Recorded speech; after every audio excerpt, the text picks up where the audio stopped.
வணக்கம் மக்களே. இப்போ இந்த பதிவு எதுக்காகனா, நம்ம எப்போவுமே வழக்கமாக ப்ளவுஸ் வந்து 3 டாட்டு கிட்ட போடுவோம். இதில் சென்டர் டாட்டு, அதுக்கப்புறம் கொக்கி வைக்கக்கூடிய பகுதியில் ஒரு டாட்டு பிடிக்கும், அதுக்கப்புறம் கைக்குழிக்கிட்ட இருந்து ஒரு டாட்டு, கிட்டத்தட்ட ஒரு ப்ளவுஸுக்கு 3 டாட்டு கிட்ட பிடிக்கும். இது வந்து சிங்கிள் டாட்டு தான். இது பார்க்குறதுக்கு உங்களுக்கு பிரின்சஸ் கட்டு மாதிரி இருக்கும், ஆனால் பிரின்சஸ் கட்டுலாம் கிடையாது. நம்மளுடைய நார்மல் ப்ளவுஸ் மாதிரி தான். இது வந்து கிராஸ் பீஸு. ஒரு இழுத்து பார்த்தா தெரியும். இந்த பீஸில் தான் சிங்கிள் டாட்டு பிடிச்சிருக்கேன். இது நமக்கு பார்க்குறதுக்கு பிரின்சஸ் கட் மாதிரியே தெரியும், ஆனால் இது வந்து பிரின்சஸ் கட்டும் கிடையாது. நார்மல் ப்ளவுஸில் நம்ம சிங்கிள் டாட்டு பிடிச்சிருக்கோம். நான் ஒரு சைடு பிடிச்சிட்டேன். இப்போ இந்த சிங்கிள் டாட் எப்படி பிடிக்கிறதுங்கிறத பார்க்கலாம்.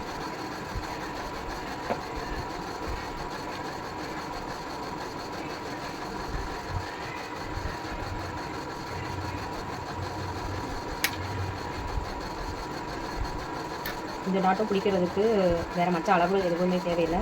எப்பவும் போல் வழக்கம் போல் நார்மல் ப்ளவுஸுக்கு என்ன அளவு வைப்போமோ அதே மாதிரி தான். இவங்களுடைய ஆம்கோல் சுற்றளவு பொறுத்து இவங்களுக்கு நான் 1.5 இன்ச்சு வச்சுருக்கேன். மேலே வந்து 3.25 இன்ச்சு நான் ஏற்றிருக்கேன். அதே மாதிரி இந்த மாதிரி சென்டர் பாயிண்ட்டை மார்க் பண்ணிக்கணும். இப்போ இந்த சைடு மார்க் பண்ணியிருக்கோம் இல்லையா, அதே மாதிரி இதோட ஆப்போசிட் சைட்லேயும் இந்த மாதிரி மார்க் பண்ணிக்கோங்க.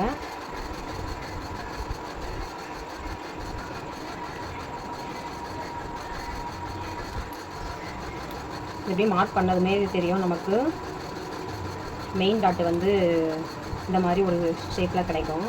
இப்போ நமக்கு இங்கேருந்து ஒரு டாட்டு பிடிப்போம் இல்லையா, அந்த டாட்டை பிடிக்கிறதுக்கு இப்போ நம்ம இதில் ஒரு சென்டர் பாயிண்ட்டில் இதில் ஒரு டாட்டு பிடிப்போம். இதை பிடிச்சதுக்கப்புறமேட்டு தான் நம்ம இந்த ரெண்டையும் இந்த மாதிரி இணைப்போம். ரெண்டையும் இணைச்சா மூணாவதாக ஒரு டாட்டு ஆட்டோமேட்டிக்காக நமக்கு வந்து இது கிடைக்கும்.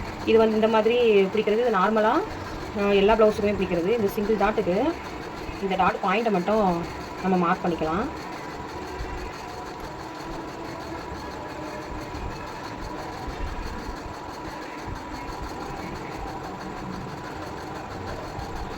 இப்போ இந்த மார்க் பண்ண பாயிண்டில் நம்ம இப்போ சும்மா ரஃபாக ஒரு தையல் போட போகிறோம்.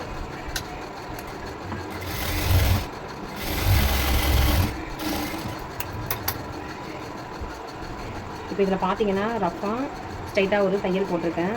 மெயின் டாட்லேருந்து நம்ம ஆம்கோல் சைடு வரக்கூடிய பகுதி வரைக்கும் ஒரே லைன் போட்டிருக்கேன்.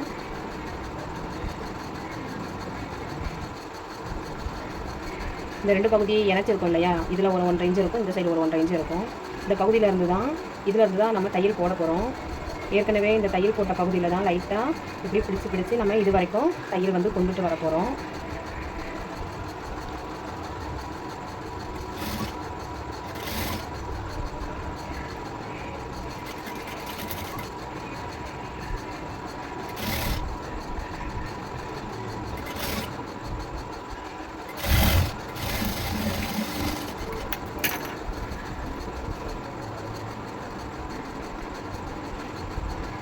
உங்களுக்கு பார்த்தா தெரியுதா, சிங்கிள் டாட்டு தான், ஒரே டாட்டு தான். இந்த பகுதியில் மட்டும் நீங்கள் கவனமாக போடணும். எந்த ஒரு சுருக்கமும் இல்லாமல் மெதுவாக போடணும். மெதுவாக போட்டால் மட்டும்தான் இந்த இடத்துல வந்து சுருக்கடிக்காது. இந்த கட்டிங் போடுறது ரொம்ப அழகாக இருக்கும். பிரின்சஸ் கட் போட்ட மாதிரி இருக்கும். இது நம்ம பிரின்சஸ் கட் மாதிரி அடிக்கடி கட் பண்ண வேண்டிய அவசியம் இல்லை. இந்த கட்டிங் போடும்போது பிரின்சஸ் கட் போட்ட மாதிரி இருக்கும். நீங்களும் ஒரு வாட்டி ட்ரை பண்ணி பாருங்கள். பிடிச்சிருந்தா லைக் பண்ணுங்கள். தேங்க்யூ.